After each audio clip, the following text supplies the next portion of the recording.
What's a sign that someone grew up poor? Story 1. Odd hoarding behaviors of things you probably should have gotten rid of out of fear you won't be able to replace them easily. I keep a stack of boxes broken down because there's still this fear in the back of my mind that I'll have to move again at a moment's notice. I make a decent salary now and have lived where I am for nearly 7 years, but I still can't part with those boxes despite the space they take up. Under the bed, behind the chest of drawers. Yeah. I still have them. Story 2. Scanning the menu for the cheapest options possible when at a restaurant. It's okay, the soup is really enough for me. I was invited to go to Disney World with my best friend in high school. I did that for the first part of the week in every restaurant we went to, usually ordering a cheeseburger while my friend and his parents were ordering big steaks and all sorts of seafood. My friend's dad stopped me when we were walking back to the hotel and asked if I was a picky eater. I told him no. He asked why I kept ordering the same thing every time we went out. I said, well, that's what I usually order when I go out to eat, and didn't want to order anything more expensive because it wasn't my money. He kinda chuckled, assured me that he wasn't going to run out of money and permanently banned me from ordering a cheeseburger when I was on a trip with them unless we went to somewhere that specialized in burgers. I spent the rest of that trip eating lobster, crab, and steak. Story 3. I grew up poor and my husband grew up middle class. Whenever we have guests, I am constantly asking people if they got enough food. Is anyone still hungry? I can make something else. My husband will inquire about the quality of the food and if it is to everyone's liking. I think when you grow up poor, food is very much quantity over quality. Story 4. Spending any windfall money. The bone-deep certainty that money will just go away. There will always be another surprise bill or the car will break down. If you get some extra money, you buy the kids a trampoline because for once you don't have to say no, we can't afford that. I'm very glad to see this answer. I've seen a lot of I don't spend money because I never had it. And that's fine, but there's a very real backside to that same coin. I grew up pretty poor. As an adult, I have an issue with spending money as soon as I get it because I'm afraid it'll go away. It's caused some tension between my wife and I at times. Like, I don't know if we will have the money later. I want to buy all the Pokemon cards for the kids while we have the money because they're really getting into it and my anxiety brain is afraid we won't have money to do it later. Story 5. A personal anecdote. For backstory, I'm the primary financial provider for my wife and I, but I really don't care what she does with our money. If our bills are paid and we have food to eat, I'm fine. I grew up fairly poor, so I never really bought anything for myself, or asked for anything to be bought for me. A few months ago, a video game I had wanted to play was on sale for like $2.50, and I said to my wife, hey, can I buy this? Not really because I wanted permission, but because I hadn't logged in to check our financial state and didn't know if the money was already set aside for bills. But she looked at me and said, did you just ask permission to buy a $2.50 game with your own money? So I'd say the hesitance to buy anything for yourself, regardless of how stupidly cheap it was. Story 6. I didn't actually grow up poor, but my parents always said no, that's too expensive to most of the things I asked for until I was probably 14, and by then I was unwilling to ask for things, or apologized profusely every time I did ask for something. So now I debate for months before buying anything over $100, but will buy several things that cost $5 to $10 on impulse over the course of a week. Story 7. When I was in elementary school, a girl asked me why all my shirts were just solid color and not brand name logo shirts. Made me feel insecure. So I'm going to go with an obvious answer here: clothing and style. I still wear my clothes until they have holes and stains. I have the money to buy new brand name clothes, but why? I'm not trying to impress anyone. Story 8. I'm a foster kid. I was always poor and pretty much had nothing. These are habits I have. I hoard food. They're still edible if they're past their expiration date as long as it's not moldy or something. My basement is stocked for a zombie apocalypse. I never throw out old containers unless they're moldy or something, clean that out, good as new.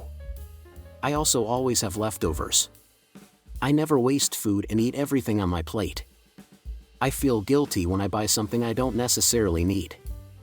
I add water to empty soap containers so they're full. I cut empty toothpaste tubes so I get every last drop. I reuse a lot of stuff. The disposable stuff don't need to be disposed most of the time. You can reuse them. Story 9. There's quite a bit. I didn't see them in myself until I was an adult and went to therapy. Lack of basic wellness, e.g., no primary care doctor or dentist. Rationalizing this because there's a financial cost to it. Serious guilt from buying anything you don't absolutely need. It's a feeling of you don't deserve this or you're being stupid to ever want something. Working yourself to bad health because of a serious insecurity about returning to poverty. My therapist called this the never again work ethic. It's toxic. Eating your food so fast like you will never have another meal again. It's a sign of food insecurity growing up. My fiance pointed this out to me that I did this, and it clicked when I talked with my therapist about it. It's very common. General anti-establishment beliefs. The system failed you, so it's hard to trust something that put you through abuse. This can manifest in bad financial literacy, or lack of belief in banks or stock market, etc. Story 10. Accepting bad quality things, both physical things and life things, such as the way you are treated, because that's just how things are. The mental poverty trap holds you long after you're not hungry anymore. You can't imagine a better life even with your current upgraded means because you weren't made for that life. When I think of how to describe my experience of loving my husband, I call him my fence. I know that's weird, but for a kid who grew up pretty poor, the idea of a happy marriage seemed locked behind the image of an entirely different class of people. It was like stepping out of a fog and realizing I had been standing next to a ravine for no reason. Story 11. I was talking to a woman who I was interested in. She kept asking me if I liked to do different activities. I grew up poor and my family had never had the money to do a lot of the things she was talking about. It was only within the past 2 to 3 years before that my income had changed, so at that point I actually did have the money to start doing those things, and I was up for pretty much every one of the activities she mentioned, but I realized that she saw me as boring for not having done them, likely confusing my lack of financial ability for a lack of desire for those activities. It really stuck in my head that not only were there a lot of things I hadn't done, but there were countless things which I hadn't even considered as possibilities because of a lack of money and lack of opportunity. So ever since then, I've been the kind of person to go out and try as many new things as possible. At this point, I've done a lot of things other people haven't, and I've done all of the items she had mentioned, except for one, which I am up for but haven't had the chance to do. But when I talk to someone who hasn't done a lot of activities, I realize that can be a sign of them having been poor and not a sign that they're uninterested in going out and being active and trying things. Story 12.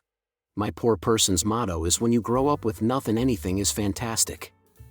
It's an appreciation for little things that people who never had to worry about money don't always have.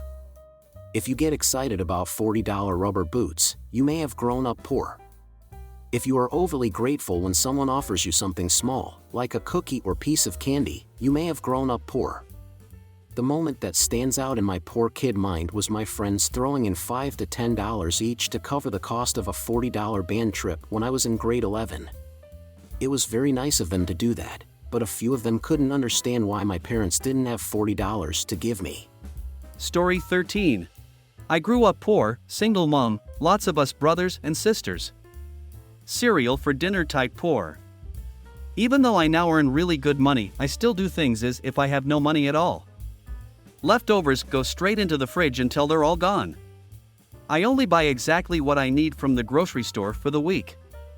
I'm precious with my money because I know what it's like to have none. One fall is financially I struggle to take risks because I have no one to fall back on if it turns south.